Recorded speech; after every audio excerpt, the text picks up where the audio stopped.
Magandang hapon mga ka-ERBS. Mag-change oil ako na ngayon ng ERBS ko.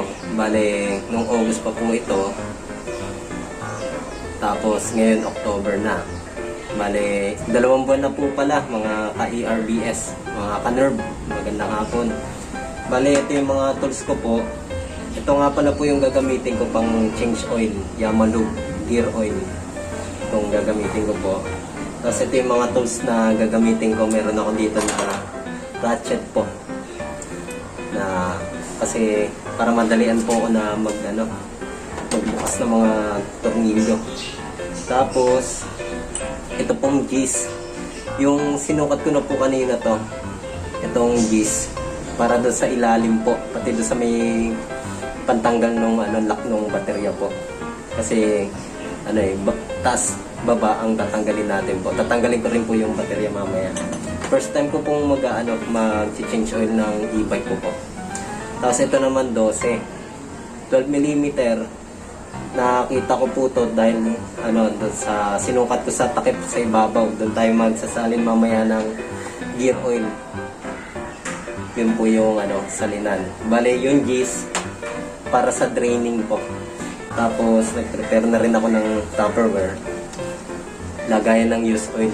Dito kasi po tutulo yung yung used oil, yung gear oil na papalitan po natin.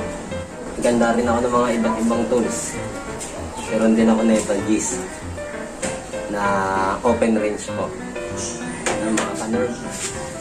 Ito muna ito. Bale, pinarking ko ng naka-vertical yung ERBS namin. Para yung draining niya, yung makina nandun. Pa-slanting po yung ERBS ko ngayon. Kasi may rampa dito sa terrace namin. Ayan, simulan na po natin.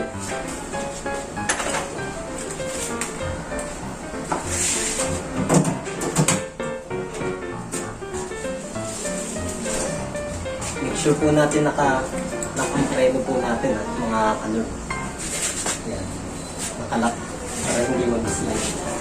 Ngayon, tatanggalin ko muna yung bolt ko, yung lock. Bale, sa case na ito is hirap para sa akin. Pero, kaya nila. Ito, gis. Dalawang gis, isang open.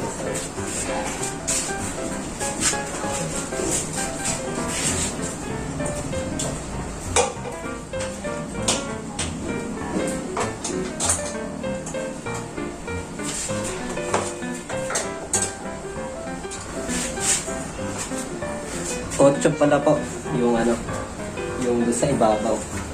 So, yan.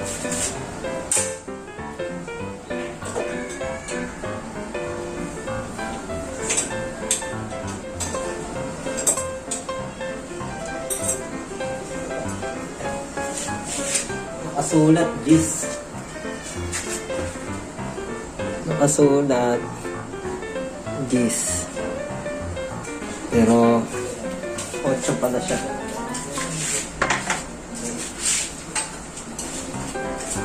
Ano yung mga gamit?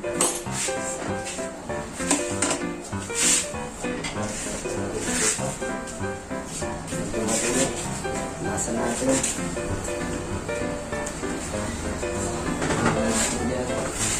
Yung iba po ng baterya.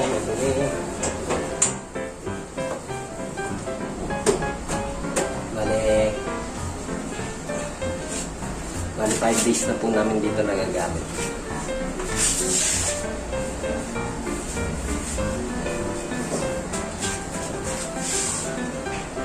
Nahin natin tanggalin po ito.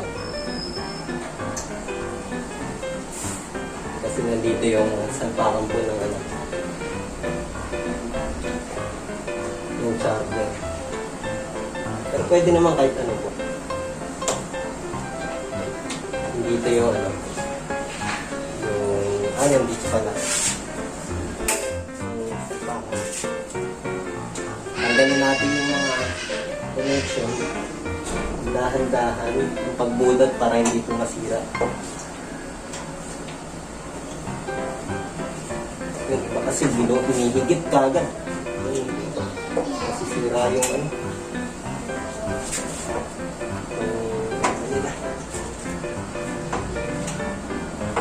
natin.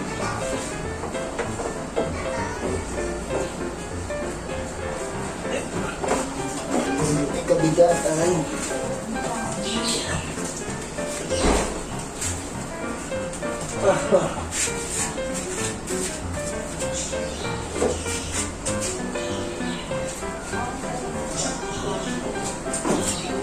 Pangalawa.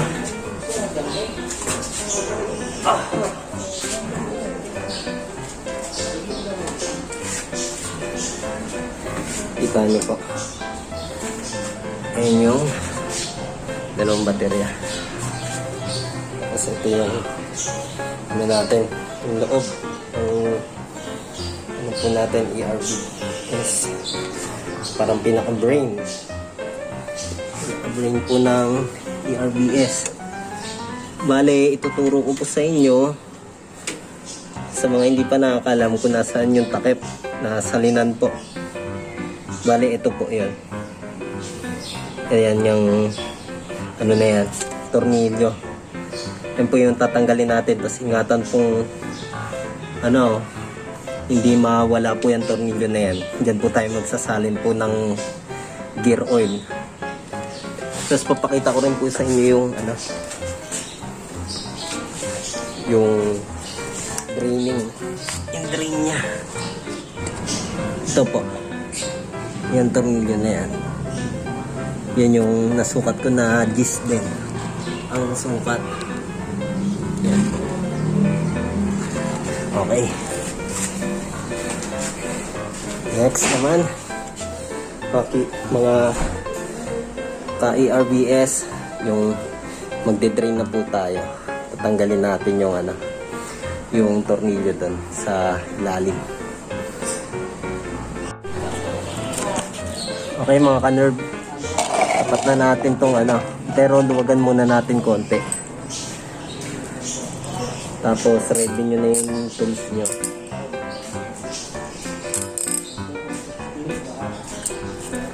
Pang open. Ito GIS. Itong tools ko na to, nabili ko lang po sa Lazada. Testing natin. Mabila. Pabaliktad yata ang pihit na ito. Oh, pabaliktad niya. Ibig sabihin, yung rotation ng paluwag niya is taipet. Try natin. Yun. Na luwagan. Naluwag na po. Wala akong makita na mas maliit po dito eh. Pero maganda na rin. Kitang-kita yung ano. Yung pag ano po. Yan, mas maluwag na siya kung kami gagamitin po. Isa na po. Ayan, kita nyo.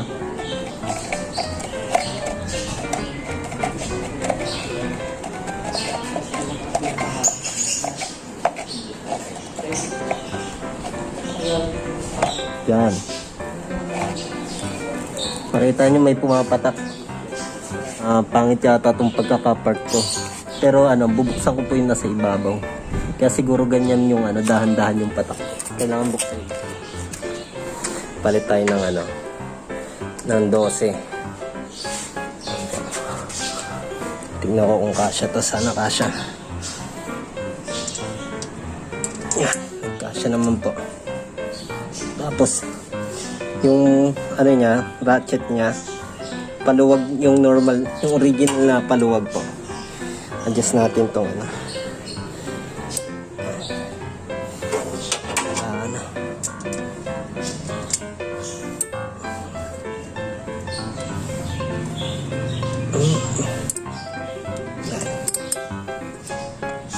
Yan. Pihit ko na po mga ERB. Buksan natin.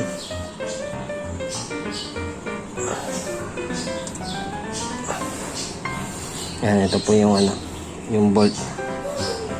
Okay, nabuksan na natin yung ano, yung salinan. Tignan natin yung ano, ilalim kung malakas po yung tagas. Ayun, marami na. Tuloy-tuloy na po yung ano, yung tagas. Mga ka-nerve. Yan po. Parang di naman ako nag-regret na na naka-island tong pagkaka-parking ko para ayusin tong ERBS, mag-change oil. Mukha namang nakapa-slide din pababa yung yan, nakita niyo pumapatak-patak. Napakadumi po. Yan, napakadumi nung lumabas na langis. Yan, nakikita nyo. Pero onti lang siya eh. Hindi ko alam kung ganyan lang ba talaga karami po yung engine oil. Yung gear oil po na nakalagay dito.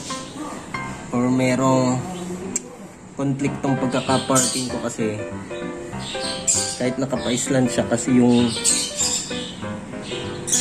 itong motor niya nakapaan pa rin. Parang nakapababa. Bumababa din.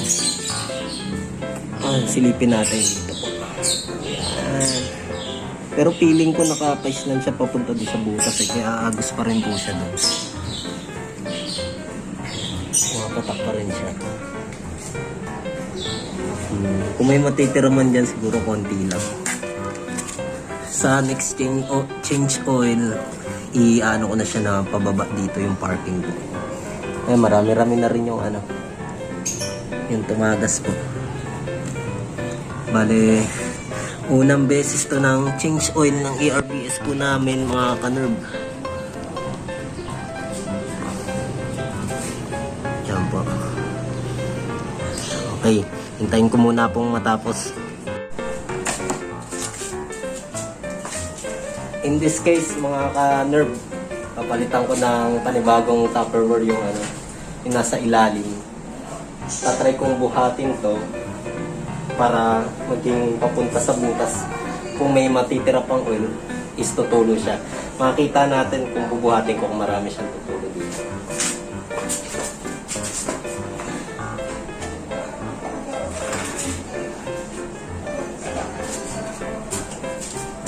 Ito po yung yung use oil. Ito, parang pinagpirituhan ng 7 ulit ng tilapia. Yan po. Kita nyo. Tatry naman natin buhatin. Sa tingin ko mga lang to mga 20 ml. Pero ang ilalagay natin isang ganito. 120 ml to.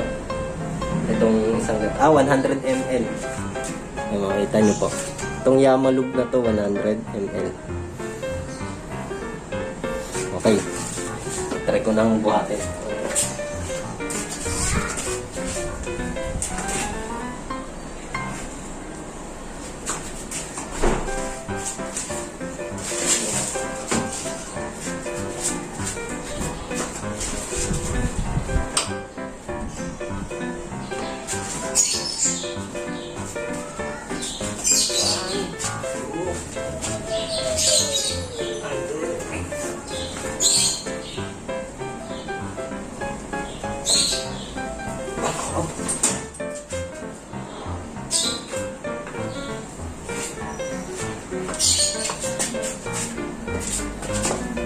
Isa pa.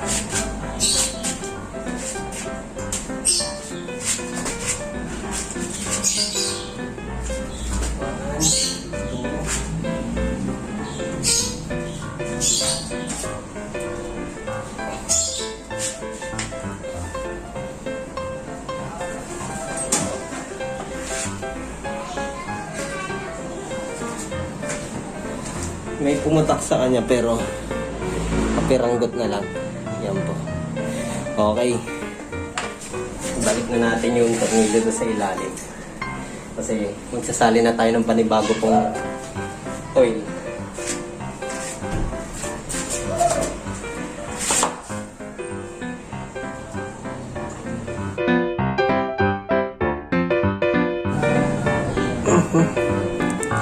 Yan.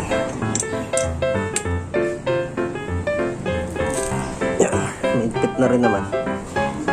Okay. Doon na tayo sa pagsasalin mga ka-ERBS. Mga ka-nerve, meron tong sealed sa ilalim. Ay, sa loob. Ayan. Butasin muna natin po yan. Pwede natin pang butas ito. Ayan. Maganda. Malaki ang butas. Tapos ano siya? Ayan po. Tapos ikakat natin tong ano, dulo. Kasi sarado yan. Patayong gunting. Ito, gunting. Para mas safe. Sara ko muna to bago ko gupitin to. Kasi isa lang ang ating panghawak. Make sure na mahigpit na. Tapos buksan po natin. Ito, cut natin yung dulo.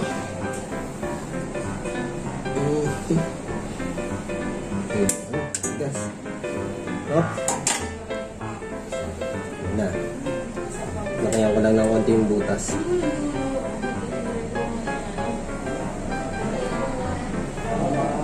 Yan. Pero wag masyadong gagasgasan to kasi baka may pumasok na ano, kung ano. Silipin ko. Eh. Oh! Magic! Okay, butasan din pala po natin to. ERBS. Meron ako dito ang pambutas naman na patingin ko dito ano eh. Ito yung pinakatakip lang, hindi lang sumama eh. Dapat natatanggal to. Yan o. Since naubusin natin, okay lang butasin natin yan. Okay. First time kong gumamit na ito. Okay, sa tingin ko okay na to. Masasalin na natin to ng maayos mga ka-nerve. Sa mga gustong mag-change oil din dyan. Salin na natin. Tignan mabuti. Yan. Sakto ko na. Hindi natin siya pwedeng bitawan. Mga ka-nerve kasi hindi siya sakto sa butas. Mas medyo malaki. Tapos try nating piga-pigain. Ayan. Pwede rin na pangat konti.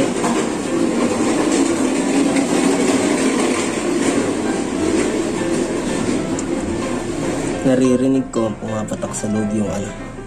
Oh, yung gear oil.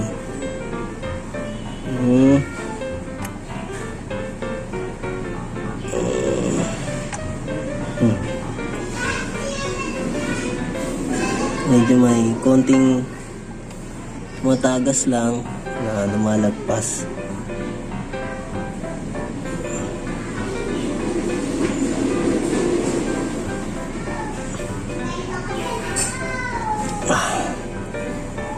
Sensya na po.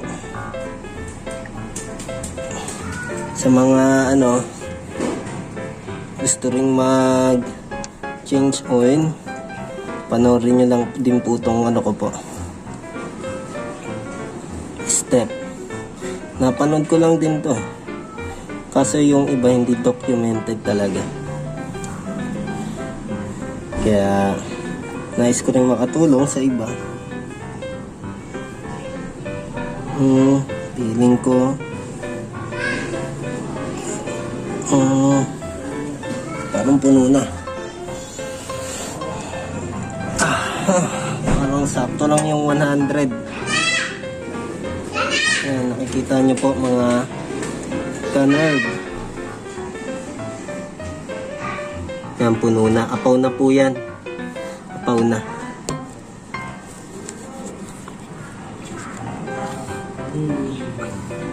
Yan. Bali, apaw na siya. Tapos, parang may natira pa akong mga 10 ml dito. Pero, okay na yan. Punasan natin yung mga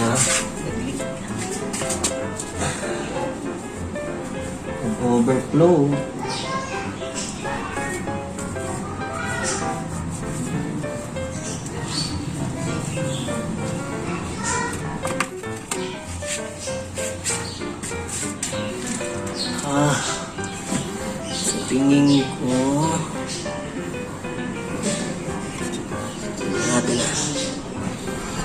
parang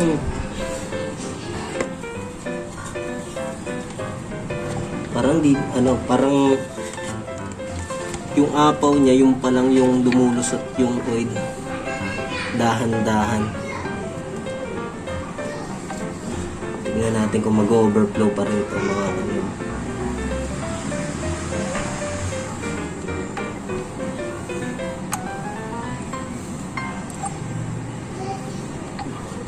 Ulat siya eh.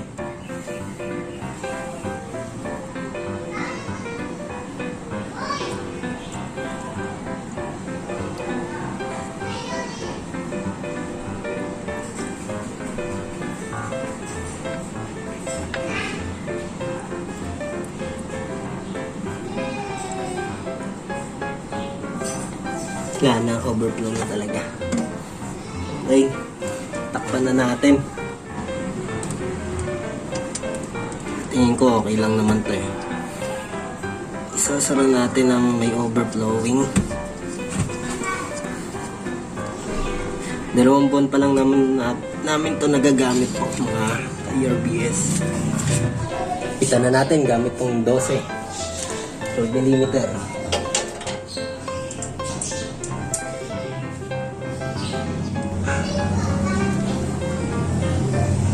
Make sure yung mga tornilyo na gantong importante po. Lalo na pag nagpagawa kayo sa mga mekaniko, tignan nyo rin po, bantayan nyo mabuti. Kasi may mga nakikita kong issue dyan dito sa NERV, sa NWOW NERV Nation, na mga nagpo-post na hindi na isusoli po yung takip ng engine ng gearbox natin. Higpitan ko rin po yung, yung ilalim.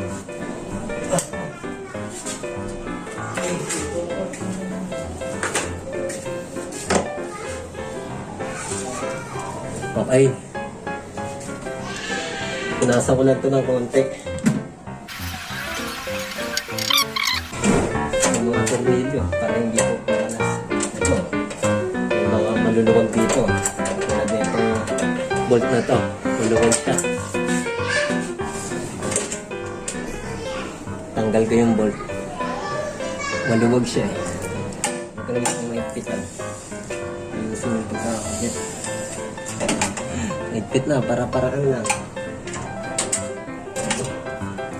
Ito na rin ito. Higpit.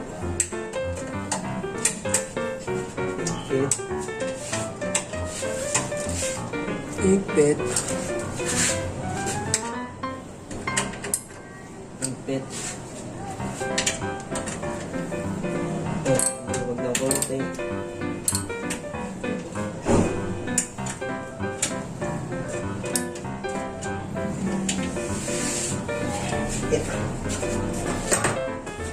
Okay, balik ko na yung baterya. Ito yung nabi.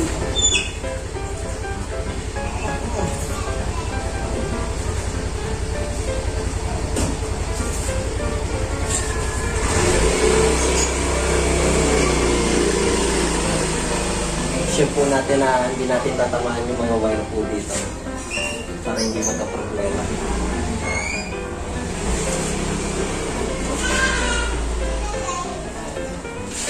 Ito po yung pinaka-main dito sa may charger po. Nakalagay po yung pag nag-charge tayo via dito sa ERBS natin.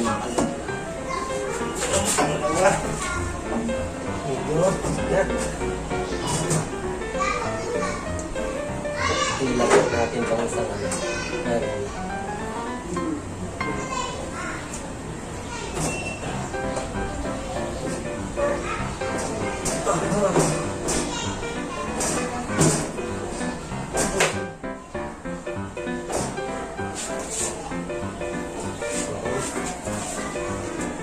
ilag na natin itong mga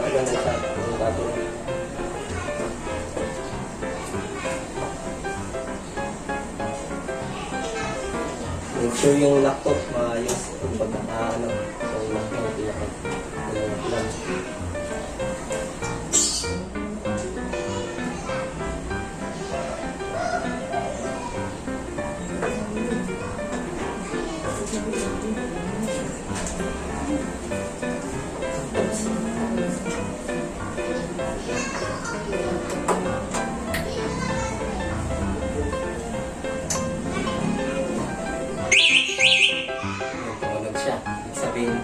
tama yung pagkakakot po.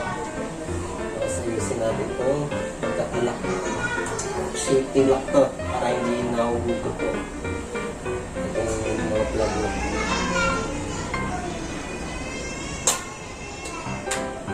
Yan po yung pagkakakonek.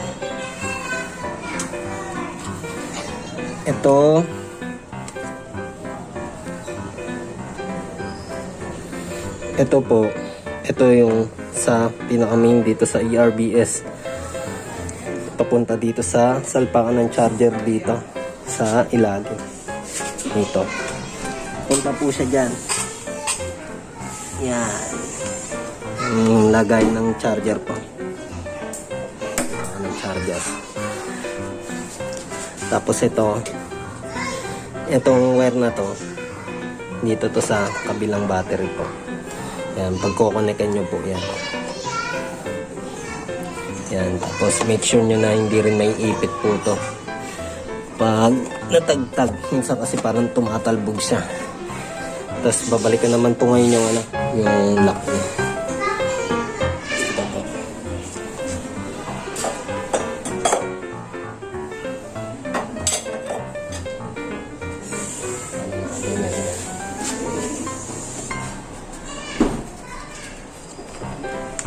Check natin kung ano yung pakalagay.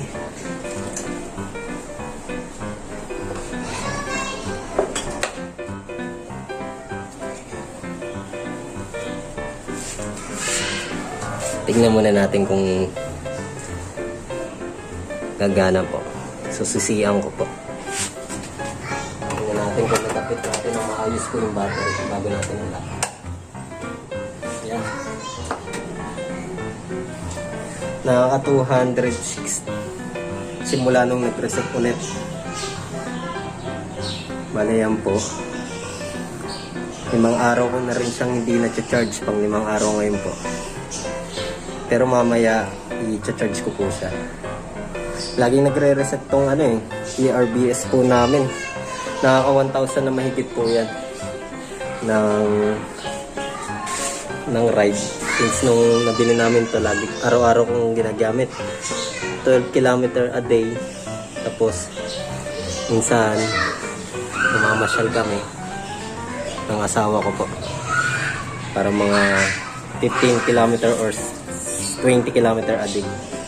Lapit na natin yung pinaka niya po, lock niya, lock ng battery para hindi rin lumundag pag malubak. Isang butas po ito. Ayan po, para dun yan sa may kapitan ng lock po. Then ito, sinushoot lang to dito. Lang po. Ito dito.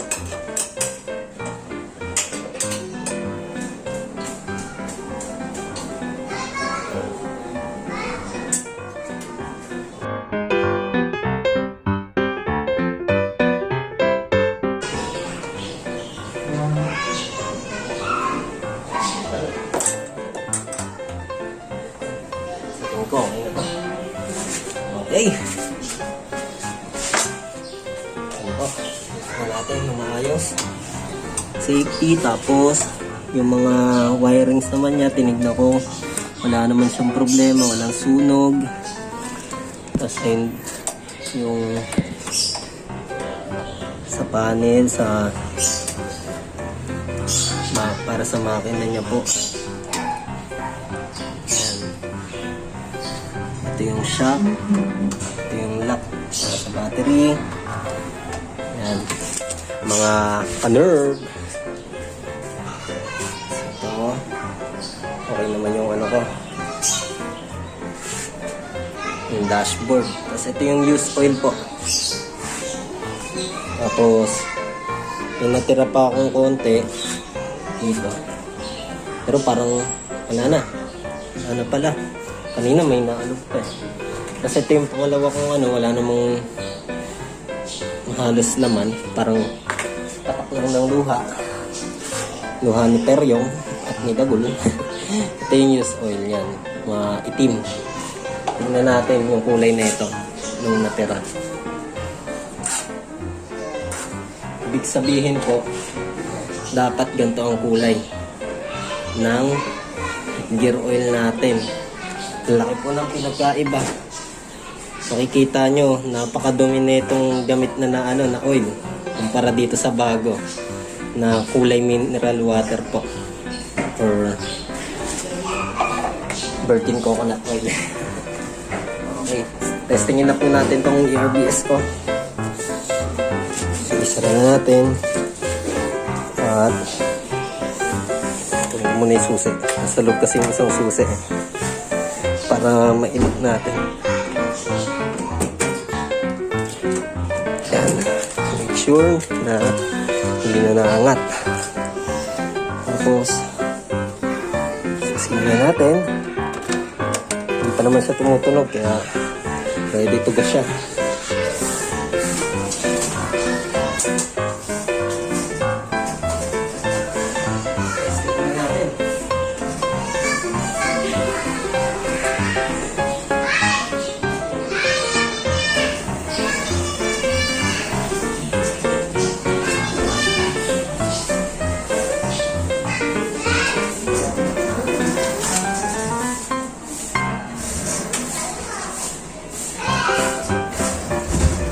Ramdam ko yung may pagbabago dito sa ERBS natin.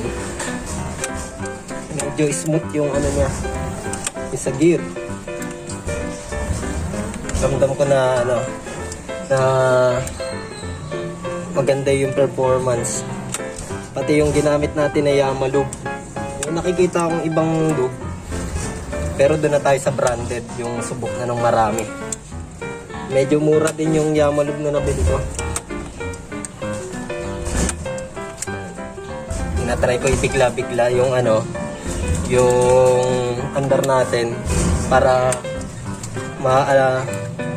paliguan ng bagong oil yung mga gear sa loob ng gearbox. Siyempre check natin yung lugar, baka may mga katulad dito sa amin, may mga bata tatakbuhan. Yan, naalog ko siya, binibigla ako.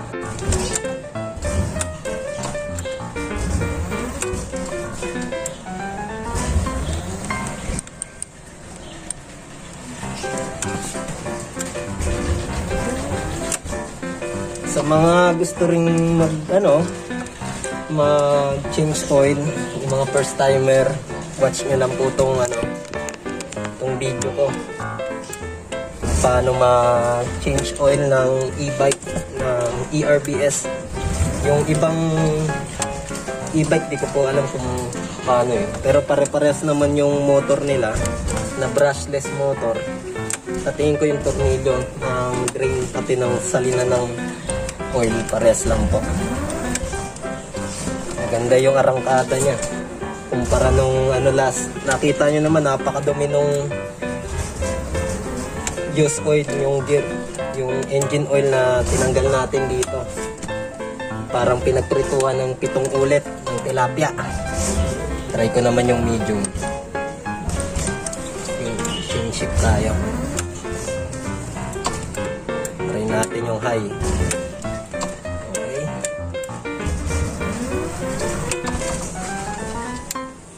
Ganda yung arangkada.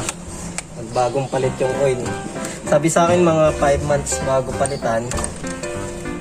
Pero mas maganda, medyo mura naman yung gear oil. 100 lang. Kaya wag ka nang manghinayang sa 100 mo kung magagamit mo naman ng ilang months. Mga 3 months pwede na yun, palit ng oil.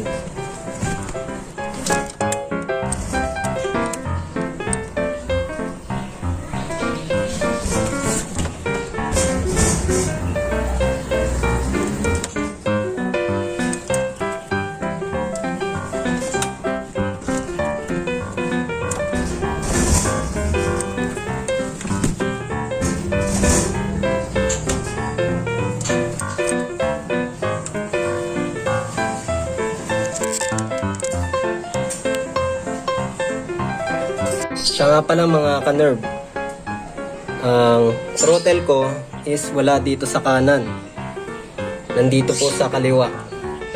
Kasi isa po akong PWD, Buti na lang pwedeng ilipat itong throttle dito sa kaliwa. Magiging paakyat po yung yung piga. Papakita ko po sa inyo. Lock muna natin para hindi gumana. Yan. Paakyat ang piga ko. Yan. Hindi siya pababa.